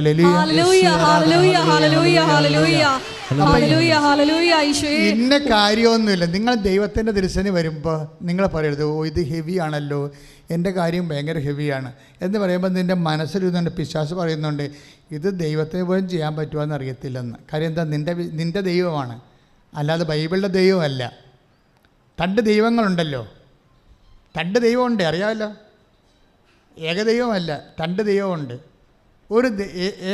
ഒരു ദൈവം എന്ന് പറയുന്നത് ബൈബിളിലെ സത്യദൈവം, പിന്നെ നീ കൊണ്ടു നടക്കണ നിൻ്റെ ഉള്ളിലുള്ള കള്ളദൈവം.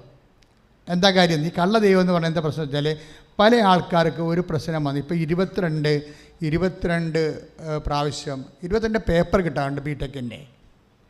അപ്പോൾ അവൾ ഇവിടെ വന്ന് ആ കാൻഡിഡേറ്റ് അവൾക്ക് ഇനി പഠിക്കാൻ ഉദ്ദേശമില്ല, പേരൊന്നും പറയണില്ല, അതായത് അവർക്കിനി പഠിക്കാൻ ഉദ്ദേശമില്ല.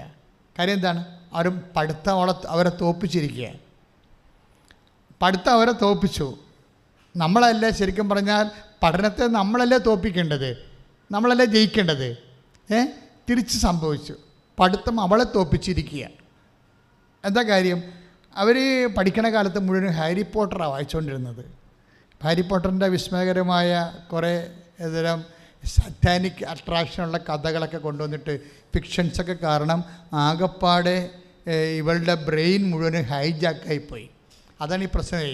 ഈ ബ്രെയിൻ ഹൈജാക്ക് ചെയ്യാതിരിക്കാൻ വേണ്ടി പ്രത്യേകം ശ്രദ്ധിക്കണം. നിങ്ങൾ ഇടയ്ക്കൊക്കെ പഠിക്കുന്ന പിള്ളേരായാലും ജോലി ചെയ്യണ ഉദ്യോഗസ്ഥന്മാരായാലും തല കൈവച്ച് ഒന്ന് ഇടയ്ക്ക് വിശ്വാസപ്രമാണം ചെല്ലുന്നത് നല്ലതാണ്. തല കൈവച്ചിട്ടേ. കാര്യം ഇത് നമ്മളെ തോൽപ്പിക്കരുതല്ലോ.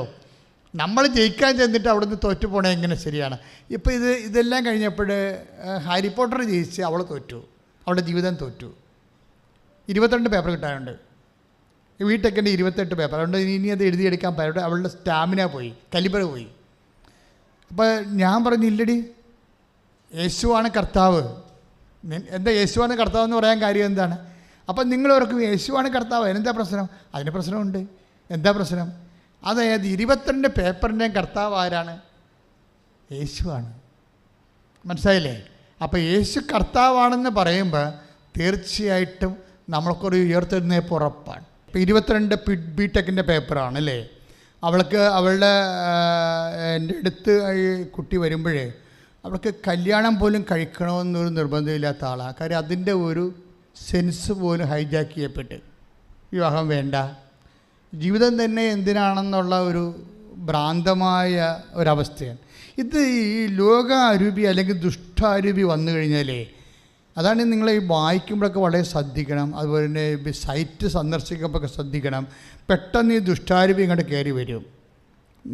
അതായത് ദുഷ്ടാരൂപി എന്ന് പറഞ്ഞാൽ എന്താണ്?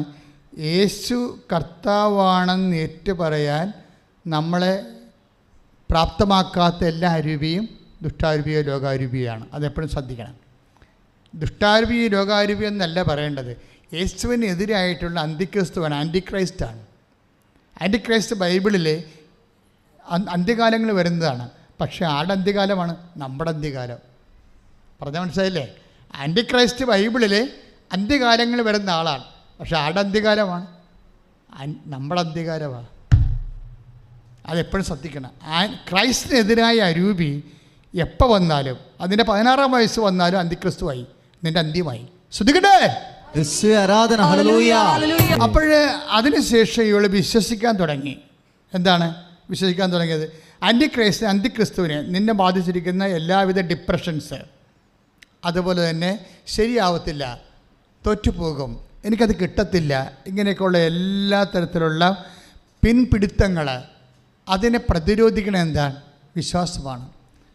അപ്പോഴേ വിശ്വാസം നൽകാൻ വേണ്ടി എപ്പോഴും നീ നമുക്ക് എന്നാ സംഭവിച്ചിരിക്കണമെന്ന് അറിയാമോ? വിശ്വാസത്തിൻ്റെ മെയിൻ്റെനൻസ് ഇല്ല. അതാണ് കുഴപ്പം വന്നിരിക്കുന്നത്. ഇപ്പം നമ്മളൊരു കെട്ടിടം പണിത് ഇല്ലേ, പണിത് കഴിയുമ്പോൾ നമ്മൾ എന്ത് ചെയ്യും? അതിനെ ആദ്യം പ്രൈമർ അടിക്കും അല്ലേ? ഒരു തൂണാണെന്ന് വിചാരിച്ചോ, അതിന് പ്രൈമർ അടിക്കും, പിന്നെ പെയിൻ്റ് അടിക്കും. 2-3 കൊല്ലം കഴിയുമ്പോൾ വീണ്ടും അത് ഫെയ്ഡാവും. വീണ്ടും നമ്മൾ തന്നെ റിപ്പയറിങ് വല്ലതും ഉണ്ട്, റിപ്പയറിങ് ചെയ്തിട്ട് വീണ്ടും നമ്മൾ പെയിൻ്റ് അടിക്കും, ഫ്രഷ് ആക്കും. പക്ഷേ ഫെയ്ത്തിൽ ഈ ഒരു പ്രോസസ്സിങ് നടക്കണില്ല. You got the point. പിടിയോ? നമ്മുടെ വിശ്വാസത്തിൽ ഈ ഒരു പ്രോസസ്സിങ് നടക്കണില്ല. നമ്മൾ വിശ്വാസം കൊണ്ട് ഓരോ സമയത്ത് ഓരോ കാര്യങ്ങൾ കാണുന്നുവെന്നല്ലാതെ ആ വിശ്വാസം മെയിൻറ്റെയിൻ ചെയ്യുകയോ അത് പരിപോഷിപ്പിക്കുകയോ ചെയ്യുന്നില്ല. വിശ്വാസം മെയിൻറ്റെയിൻ ചെയ്യണമെന്നുണ്ടെങ്കിൽ ഒന്നെങ്കിൽ നമുക്ക് വചനം നമ്മൾ ഇടയ്ക്കിടയ്ക്ക് വായിച്ചുകൊണ്ടിരിക്കണം. വിശ്വാസം മെയിൻറ്റെയിൻ ചെയ്യണമെങ്കിൽ, വർദ്ധിപ്പിക്കണമെങ്കിൽ. പിന്നെന്താണ്? അമ്മയുടെ മാധ്യസ്ഥം കിട്ടണം.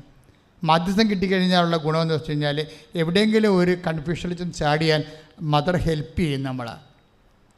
ഇപ്പം എന്നാ പറ്റുക വെച്ചാൽ ഞാനിവിടെ ഹെൽപ്പ് ചെയ്യാൻ തുടങ്ങി. ഞാൻ പറഞ്ഞു, നീ 22 പേപ്പറും മദർ നിന്നെക്കൊണ്ട് എഴുതിച്ചെടുക്കും. അപ്പോൾ അത് പറഞ്ഞതിന് ശേഷം ഞാനിവൾക്ക് കൗൺസിലിംഗ് പ്രാർത്ഥന എല്ലാം കൊടുത്തു കഴിഞ്ഞപ്പോൾ എന്താ ചെയ്ത്? അവൾ പ്രാർത്ഥനയുടെ ഫോർമാറ്റിലേക്ക് വന്നു. നിങ്ങളങ്ങനെ ചെയ്യേണ്ട കേട്ടോ. അതായത് നിങ്ങളും അതുപോലെ ചെയ്യേണ്ടത്. ജീവിതം ഇപ്പം നമുക്കുള്ള പ്രാർത്ഥന എന്ന് പറഞ്ഞാൽ രാവിലെ ഒന്ന് സന്ധ്യക്കൊരു പ്രാർത്ഥന, ഞായറാഴ്ച കുർബാനയൊക്കെ ആയിട്ട് മിനിമം പരിപാടിയായിട്ട് പോവുകയല്ലേ. ചിലപ്പോൾ മിനിമം പരിപാടി കൊണ്ട് ചില സമയത്ത് ഇപ്പോൾ ഒരു രോഗിയാണെന്നുണ്ടെങ്കിൽ പഴയ സാധാരണ കഴിക്കണ ഭക്ഷണം കഴിച്ചു കഴിഞ്ഞാലൊന്നും ഏക്കത്തില്ല. അപ്പോൾ അതുകൊണ്ടാണ് എക്സ്ട്രാ ആയിട്ടുള്ള പോഷകങ്ങൾ കൊടുക്കുന്നത് രോഗിക്ക് അല്ലേ. രോഗിക്ക് ടോണിക് കൊടുക്കും, അല്ലെങ്കിൽ വേറെ ഹോർലിക്സോ അതിലൊക്കെ വാങ്ങിച്ചു കൊടുക്കും. അതെന്താ കൊടുക്കണമെന്ന് വെച്ച് കഴിഞ്ഞാൽ തൽക്കാലത്തേക്ക് ഈ രോഗത്തിൻ്റെ പ്രതിരോധിക്കുകയും ചെയ്യണം, ശരീരം മെച്ചപ്പെടുകയും ചെയ്യണം. അതുകൊണ്ട് ആണ് നമ്മൾ അങ്ങനെ ചെയ്യണത്. അതുപോലെ തന്നെയാണ് ആത്മീയതയിലും അങ്ങനെ സംഭവിക്കുന്നത്. എന്തെങ്കിലും ഒരു വിശ്വാസത്തിനൊരു ക്ഷയം വന്നു കഴിഞ്ഞാൽ ഇതുപോലെ ബൂസ്റ്റിംഗ് ആയിട്ടുള്ള കാര്യങ്ങൾ ചെയ്യണം. ലോകത്തിൽ ഇന്ന് കിട്ടാവുന്ന ഏറ്റവും വലിയ ബൂസ്റ്റിംഗ് എന്ന് പറഞ്ഞ ഉടമ്പടിയാണ്. അതാണ് വിഷയം. ലോകത്തിൽ ഇന്ന് കിട്ടാവുന്ന ഏറ്റവും വലിയ ബൂസ്റ്റിംഗ് എന്താണ്? ഉടമ്പടിയാണ്. കാര്യം എന്താ വെച്ച് കഴിഞ്ഞാൽ ഉടമ്പടിയിലൂടെ അതൊരു ചെയ്യണ പ്രാർത്ഥനയല്ലേ. അത് ചെയ്യണ പ്രാർത്ഥനയായത് കാരണം ചൊല്ലുന്ന പ്രാർത്ഥനയേക്കാൾ ഇതിന് കപ്പാസിറ്റി കൂടുതലാണ്. ചൊല്ലുന്ന പ്രാർത്ഥനയെക്കാളും ഉടമ്പടിക്ക് ചെയ്യുന്ന പ്രാർത്ഥനയായത് കാരണം. ഇപ്പോൾ വെറുതെ ചെയ്യണ പ്രാർത്ഥന എന്ന് പറഞ്ഞാൽ ആലപ്പുഴ ഒരു ധ്യാന കേന്ദ്രത്തെ മാതാവ് പ്രത്യക്ഷപ്പെട്ടതിൻ്റെ ഭാഗമായിട്ട് തന്നിട്ടുള്ള ഒരു ദൈവികമായ ഒരു പ്രോജക്റ്റിനേക്കാൾ ഉപരി അതിൽ തന്നെ ഒരു ദൈവസ്ഥാപനമുണ്ട്. മനുഷ്യസ്ഥാപനമല്ല ഉടമ്പടിക്കുള്ളത്.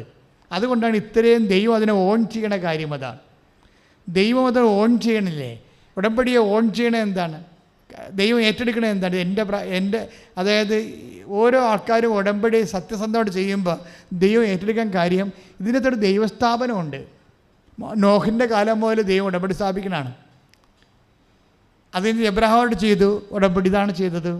അത് കഴിഞ്ഞ് മോസസുമായിട്ട് ചെയ്തു, ഉടമ്പടിയാണ് ചെയ്തത്. മോസസുമായിട്ട് ചെയ്ത ഉടമ്പടി മെയിൻറ്റെയിൻ ചെയ്തു പ്രവാചകന്മാരിലൂടെ, ന്യായാധിപന്മാരിലൂടെ. ദൈവം അത് നിലനിർത്തിക്കൊണ്ട് പോകുന്നു. തെറ്റിയവരെ തിരുത്തി, ഉടമ്പടിയെ എതിർത്തവരെ ദൈവം ആ രാജ്യത്തും തന്നെ മാറ്റി, പിന്നെ തിരിച്ചു കൊണ്ടുവന്നില്ല.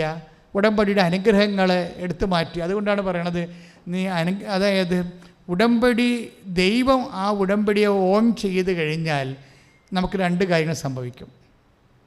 ഉടമ്പടി നമ്മൾ എടുത്തത് കൊണ്ട് മാത്രം കാര്യമായില്ല. എന്താ പറയണത്? ഉടമ്പടിയെ ദൈവം ഓൺ ചെയ്യണം. അതാണ് ഇതിൻ്റെ അത് മെയിൻ സംഭവം. അതിന് ഫസ്റ്റ് പാർട്ടും സെക്കൻഡ് പാർട്ടും ഒരു 50-50 മാർക്കാണ്. ഉടമ്പടി എടുക്കുന്നത് 50 പോയിൻ്റ്. പിന്നെന്താണ്? നിങ്ങളെടുക്കുന്ന ഉടമ്പടിയെ ദൈവം എന്ത് ചെയ്യണം? ഓൺ ചെയ്യണം. എന്ന് വെച്ച് കഴിഞ്ഞാൽ ഏറ്റെടുക്കണം. മനസ്സിലായില്ലേ? ഉടമ്പടി ദൈവം ഏറ്റെടുക്കണ്ടേ? ചെയ്തിട്ട് പോയിട്ട് കാര്യമുണ്ടോ? അപ്പം അതൊന്ന് പ്രാർത്ഥിച്ചേ. കർത്താവ് ദൈവമേ, കർത്താവായ ദൈവമേ, ഞാൻ ചെയ്യുന്ന ഉടമ്പടി, ഞാൻ ചെയ്യുന്ന ഉടമ്പടി, ഞാൻ ചെയ്ത ഉടമ്പടി, ഞാൻ ചെയ്ത ഉടമ്പടി, പുതുക്കിയ ഉടമ്പടി പുതുക്കിയ ഉടമ്പടി അങ്ങ് ഏറ്റെടുക്കുന്നതിനായി അങ്ങ് ഏറ്റെടുക്കുന്നതിനായി അമ്മേ പ്രത്യക്ഷീകരണ മാതാവേ, അമ്മേ പ്രത്യക്ഷീകരണ മാതാവേ, കൃപാസനം മാതാവേ, കൃപാസന മാതാവേ, ഞങ്ങൾക്ക് വേണ്ടി മാധ്യസ്ഥം വഹിക്കണമേ. മാധ്യസ്ഥം വഹിക്കണമേ. ശ്രദ്ധിക്കട്ടെ. ഹല്ലേലൂയ. ഹല്ലേലൂയ, ഹല്ലേലൂയ, യേശുവേ, ഞങ്ങളെല്ലാവരെയും അമ്മയുടെ പ്രത്യക്ഷീകരണത്തിന്റെ സ്ഥിരസാക്ഷികളാക്കി ഉയർത്തണമേ. സ്വർഗീയ പൊന്മലരേ, കൃപാസനത്തിൻ്റെ അമ്മേ, പ്രസാദവരമാതാവേ,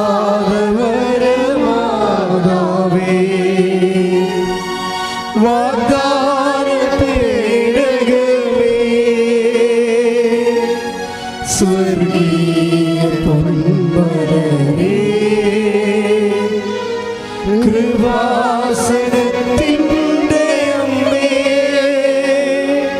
പ്രസാദവരമാതാവേ.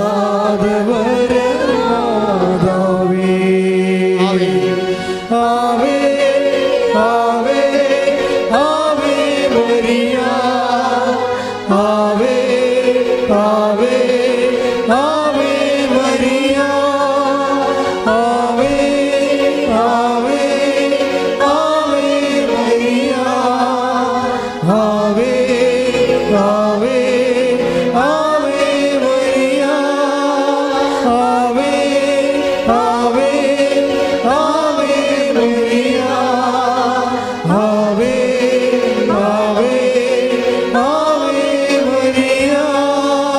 പരിശുദ്ധ പരമ ദിവ്യകാരുണ്യത്തിന് എന്നേരവും ആരാധനയും സ്തുതിയും പുകഴ്ചയും ഉണ്ടായിരിക്കട്ടെ. അപ്പോൾ 50 പോയിൻ്റാണ്.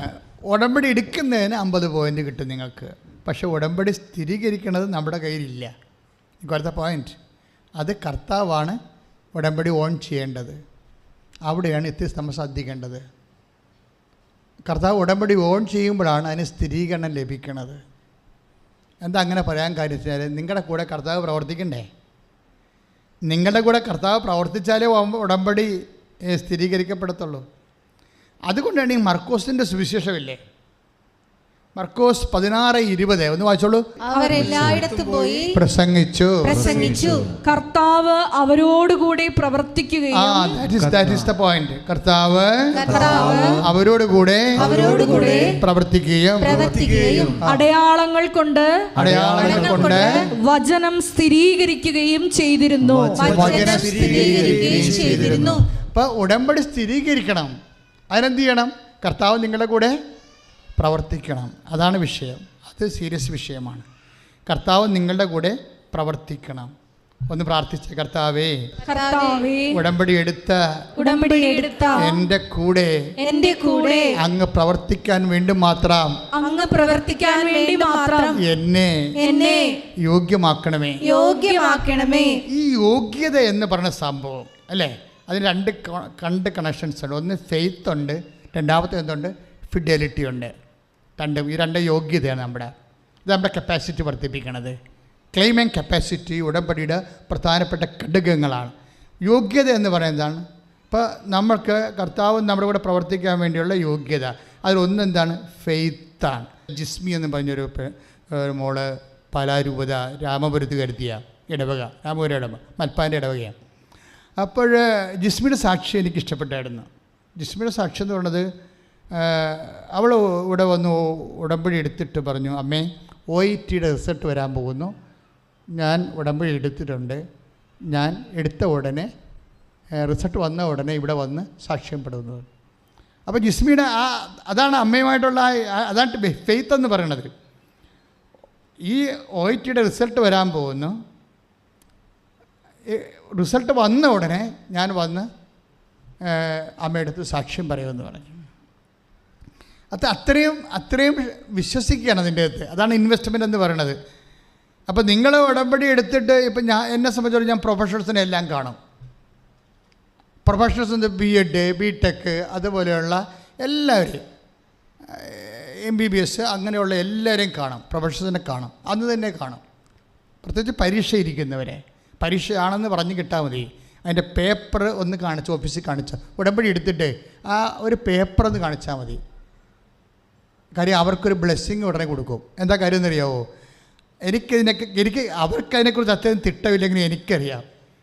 ഒരു ബ്ലെസ്സിങ് അതിങ്ങനെ കിട്ടുകയാണെങ്കിൽ ആ ഒരൊറ്റ വിഷയം കൊണ്ട് അവർ കയറിപ്പോവും. എന്താ കാര്യം എന്ന് വെച്ച് കഴിഞ്ഞാൽ അവർ രക്ഷപ്പെട്ട്, അവർ പ്രൊഫഷണൽസ് അല്ലേ, അവർ രക്ഷപ്പെടുകയാണെങ്കിൽ അവരുടെ കുടുംബം രക്ഷപ്പെടും, അവരുടെ കല്യാണം കഴിച്ച് വിടുന്ന കുടുംബം രക്ഷപ്പെടും. പക്ഷെ അങ്ങനെ രക്ഷപ്പെടുത്തണം കേട്ടോ, മനസ്സിലായില്ലേ? അങ്ങനെ ഒരു ബോധം ഉണ്ടാകണം. കാര്യം നിങ്ങളെ ഇവിടം വരെ എത്തിച്ചതിൽ ചിലപ്പോൾ നിങ്ങളുടെ ആങ്ങളുടെ പഠിത്തം മുട്ടിക്കാണും ചിലപ്പോഴേ. അവൻ ചിലപ്പോൾ അപ്പോൾ നിങ്ങൾക്ക് കാരണം പറയാം, ഞാൻ പഠിച്ചിട്ടല്ലേ, അവൻ പഠിക്കാതിരുന്നിട്ടല്ലേ എന്ന് പറഞ്ഞ്. ഇതൊന്നും കർത്താവിൻ്റെ അടുത്ത് വില പോകത്തില്ലേ. നമുക്കിങ്ങനെ വീട്ടിൽ പറഞ്ഞ് തർക്കിക്കാവുന്നല്ലാതെ അതെന്ത് ശരിയാ, എന്നിട്ട് അവൻ പഠിക്കാഞ്ഞിട്ടല്ലേ ഞാൻ പഠിച്ചിട്ടല്ലേ എന്ന് നിങ്ങൾക്ക് പറയാം. അത് അമ്മയുടെ അടുക്കളയിൽ പറയാവുന്നല്ലാതെ കർത്താവിൻ്റെ അടുത്ത് പറയാൻ പറ്റത്തില്ല. അവൻ കൂടി പഠിക്കേണ്ട കാശ് എടുത്തായിരിക്കും ചിലപ്പോൾ നിങ്ങളെ പഠിപ്പിച്ചിരിക്കുന്നത്. അപ്പോൾ സ്വാഭാവികമായിട്ട് നിങ്ങളെ കെട്ടിച്ച് വിട്ടാൽ പോലും നിങ്ങൾക്ക് ബാധ്യതയുണ്ട്. ചേട്ടനോടും അനിയത്തിയോടും ഒക്കെ ബാധ്യതയുണ്ട്, അച്ചയെടുത്തിയോടൊക്കെ ബാധ്യതയുണ്ട്, ഇല്ലേ? അതുപോലെ തന്നെയാണ് കല്യാണം കഴിച്ച് ചിലള വീട്ടിലാണ്, അവിടെയൊക്കെ കടങ്ങളുണ്ടാകും. അതും എനിക്കറിയേണ്ട ആവശ്യമില്ല. ഞാൻ 50 കൊണ്ട് വന്ന ആളാണ്. ഇതൊക്കെ അടുക്കളയിൽ പറയാം, ദൈവത്തിനോട് പറയാൻ പറ്റത്തില്ല. നമ്മളൊക്കെ പ്രശ്നം എന്താ പറയുക, പല കാര്യങ്ങളും നമ്മൾ പറഞ്ഞ് ജയിക്കുന്നു. ആരാണ് ജയിക്കുന്നത്? ദൈവത്തോട് ജയിക്കാൻ പറ്റത്തില്ല. കാര്യം നമ്മളുടെ ലൈഫ് തന്നെ ദൈവം തന്നൊരു ദാനമാണ്. പിന്നെ നീ എന്താണ് നിൻ്റേതായിട്ട് പറയാൻ പോണത്? നിനക്ക് ബുദ്ധിയുണ്ടോ? ശരി, അത് കർത്താവ് തന്നതല്ലേ. ബുദ്ധിയുണ്ടോ? അത് കർത്താവ് തന്നതല്ലേ. സാഹചര്യമുണ്ടോ? അത് കർത്താവ് തന്നതല്ലേ. തരാത്തതായിട്ട് എന്താ ഉള്ളത്? അപ്പം അതുകൊണ്ട് നിങ്ങളിങ്ങനെയുള്ള വാഗ്വാദങ്ങളും തർക്കങ്ങളും മനുഷ്യനെ തോൽപ്പിക്കാൻ ഉപയോഗിക്കുന്ന കാര്യങ്ങൾ ദൈവത്തിരുസന്നിധിയിൽ കെട്ടിയെഴുന്നള്ളിക്കുകയോ വിളമ്പുകയോ ചെയ്യരുത്. നിങ്ങളവർക്ക് അച്ഛൻ പ്രൊഫഷണൽസിനെ കാണത്തുള്ളൂ എന്നല്ല കേട്ടോ. രോഗികളെല്ലാവരും കാണും, സീരിയസ് രോഗികളെല്ലാവരെയും കാണും, കടം കയറി വിഷമിക്ക് നട്ടം തിരിയുന്നവരെ കാണും, ജപ്തി നടപടി നേരിടുന്നവരും. ദാറ്റ് മീൻസ് എമർജൻസി ആയിട്ടുള്ള എല്ലാവരെയും കാണും. മുമ്പിൽ ടൈം ഉണ്ടാകരുത്. മുമ്പിൽ ടൈം ഇല്ലാത്ത എല്ലാവരെയും ഉടമ്പടി എടുക്കുമ്പോൾ കാണും, ഉടമ്പടി പുതുക്കുമ്പോൾ കാണും. പക്ഷേ നിങ്ങളുടെ പേപ്പർ ഓക്കെ ആയിരിക്കണം. കർത്താവിൻ്റെ തിരുസന്നിധി നിങ്ങൾ ചെയ്ത ഉടമ്പടി പ്രകാരമാണ് നിങ്ങൾ ജീവിക്കുന്നതെന്ന് ഞങ്ങൾക്ക് ഉറപ്പ് വരണം. അല്ല കാര്യം കാണാൻ വേണ്ടി വയറ്റിപ്പഴപ്പ് ക്രിസ്ത്യാനി വന്ന മിക്കവാറും ഓഫീസ് ചീട്ട് കിട്ടാൻ സാധ്യതയില്ല. അതുകൊണ്ട് ഉടമ്പടി എടുത്തവർ അതനുസരിച്ച് ജീവിക്കുകയും അതനുസരിച്ച് ദൈവത്തോട് ചെയ്ത വാഗ്ദാനം നിറവേറ്റുകയും ചെയ്യണം. പ്രാർത്ഥിക്കുക. കർത്താവായ ദൈവമേ, ദൈവത്തോട് ചെയ്ത വാഗ്ദാനം വിശ്വാസത്തോടെ നിറവേറ്റാൻ എനിക്ക് സുവിശേഷത്തിന്റെ പ്രേക്ഷിത ചൈതന്യം നൽകണമേ.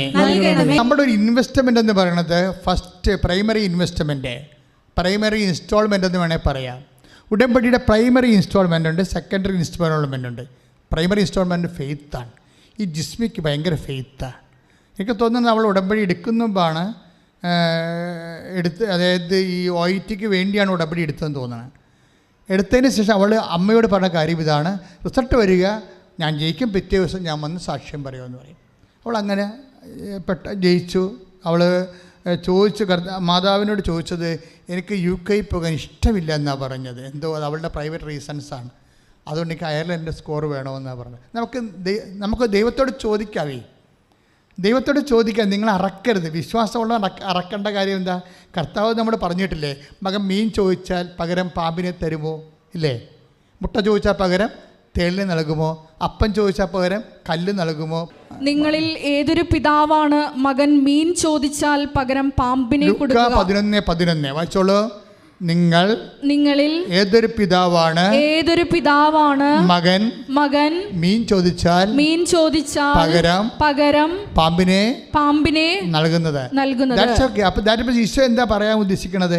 നമ്മൾ എന്താണ് ചോദിക്കണത് അത് നിനക്ക് ന്യായമായിട്ടോ ആവശ്യമാണെങ്കിൽ ദൈവം അത് നിനക്ക് ചെയ്തു തരും. ഇപ്പം എന്താ പ്രശ്നം എന്ന് വെച്ച് കഴിഞ്ഞാൽ അങ്ങനെ അത് പക്ഷേ അത് കട്ടൻറ്റ് ഫെയ്ത്ത് നമുക്കുണ്ടാകണം. ജിസ്മി ആ ടൈപ്പ് ഫെയ്ത്താണ്. എന്താ ഫെയ്ത്ത്? ആ ടൈപ്പ് ഫെയ്ത്ത് എന്ന് വെച്ചാൽ ഈ ഒരു വിഷയം മാത്രമല്ല അവൾ പറഞ്ഞത് ഇതിനിടയ്ക്ക് അവളുടെ അമ്മയ്ക്ക് പോയി ഭയങ്കരമായ ഈ മുട്ടുവേദന, അരക്കെട്ട് മുട്ടുമൊക്കെയുടെ വേദനയാണ്, അനങ്ങാൻ പാടില്ല. ഒരു ചെറിയ കടയുണ്ട്, അതവിടെ വീടിൻ്റെ കുറേ അകലെയാണ്, അതിന് ബസ്സിന് പോകണം. ബസ്സിൽ കയറാൻ അമ്മയ്ക്ക് പാടില്ല. അത് പിന്നെ കടയിൽ പോകണമെന്ന് കേൾക്കുമ്പോൾ തന്നെ കുരിശുമരണമാണ്. എന്താ കാരണം? പോകണമല്ലോ, ബസ്സിൽ കയറണമല്ലോ, ഇറങ്ങണമല്ലോ, പിന്നെ കുറേ നേരം കിടന്നാൽ മാത്രമേ ജോലി ചെയ്യാൻ പറ്റത്തുള്ളൂ.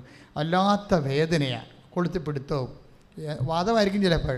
അപ്പോൾ ജിസ്മി എന്താ പറയണ വെച്ചാൽ അമ്മയോട് പറഞ്ഞു, അമ്മേ ആ ഉടമ്പടി തൈലം പുരട്ടിയാൽ മതി. അച്ഛൻ പറഞ്ഞിരിക്കുന്നത് പെട്ടെന്ന് പരിശുദ്ധ അമ്മ പ്രവർത്തിക്കുമെന്നാണ് പറഞ്ഞിരിക്കുന്നത്.